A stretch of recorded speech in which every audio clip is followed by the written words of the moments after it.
சைதாப்பேட்டையை பொறுத்தவரை இன்றைக்கு பல்வேறு வகைகளிலான கட்டமைப்பு மேம்படுத்தப்பட்டு வருகிறது. குறிப்பாகவும் சிறப்பாகவும் மாண்புமிகு தமிழ்நாட்டின் முதலமைச்சர்கள் சைதாப்பேட்டைக்கு ஒரு பெரிய மருத்துவமனையை தந்து தமிழ்நாட்டின் அடையாளமாகவே கலைஞர் நூற்றாண்டு உயர் சிறப்பு மருத்துவமனை ஏறத்தாழ 480 கோடி மதிப்பிலான அந்த உயர் சிறப்பு மருத்துவமனை இன்றைக்கு தினந்தோறும் 2000க்கும் மேற்பட்டவர்கள் தமிழ்நாட்டின் பல்வேறு பகுதிகளில் இருந்து வந்து மருத்துவ பயன் பெறுகிற வகையிலான மருத்துவமனை கட்டப்பட்டு சைதாப்பேட்டைக்கு பெருமை சேர்த்திருக்கிறது. அந்த மருத்துவமனையில் இருக்கின்ற மருத்துவ உபகரணங்கள் இந்தியாவில் 36 மாநிலங்கள் இருந்தாலும் எந்த மாநில அரசு மருத்துவமனையிலும் இல்லாத double balloon endoscopy, auto MRI போன்ற பல்வேறு அதிநவீன மருத்துவ உபகரணங்கள் அந்த மருத்துவமனையில் மட்டுமே அமைய பெற்று இன்றைக்கு ஒரு மிக சிறந்த மருத்துவமனையாக இருந்து கொண்டிருக்கிறது. அதேபோல் சைதாப்பேட்டையிலிருந்து தேனாம்பேட்டை வரை ஒரு மிக நீண்ட மேம்பாலம் 3.2 கிலோமீட்டர் நீளத்திற்கு 621 கோடி ரூபாய் மதிப்பிலான மேம்பாலம் கட்டும் பணிகள் நடைபெற்றுக் கொண்டிருக்கிறது.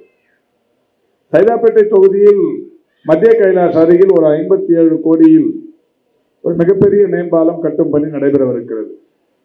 சைதாப்பேட்டையில் வெள்ள பாதிப்பை ஏற்படுத்தும் அமைப்புகளில் ஒன்றாகவே இருந்து கொண்டிருப்பது அடையாறு ஆறு.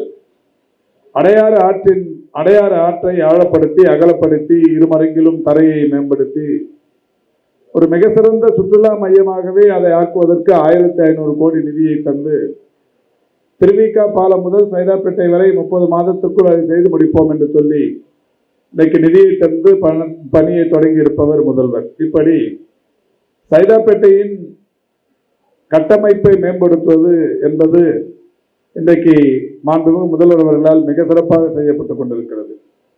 கட்டமைப்பு மேம்படுத்தப்பட்டிருக்கிற சூழலில் தான் மகளிருக்கான வாழ்வியலை இன்றைக்கு மேம்படுத்துவதற்குரிய நடவடிக்கைகளாக நான் ஏற்கனவே இங்கே குறும்படத்தில் நாம் எடுத்துச் சொல்லியிருப்பதை போல 400க்கும் மேற்பட்ட பெண்கள் ஆட்டோ ஓட்டி கொண்டிருக்கிறார்கள்.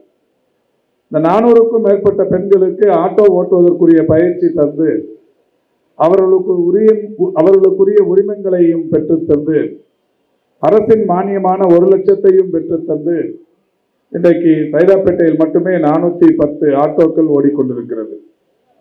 உலகிலேயே ஒரு சட்டமன்ற தொகுதியில் 400க்கும் மேற்பட்ட பெண்கள் ஆட்டோ ஓட்டுவது சைதாப்பேட்டையில் மட்டும்தான் என்பது ஒரு மிகப்பெரிய அளவிலான சிறப்பு.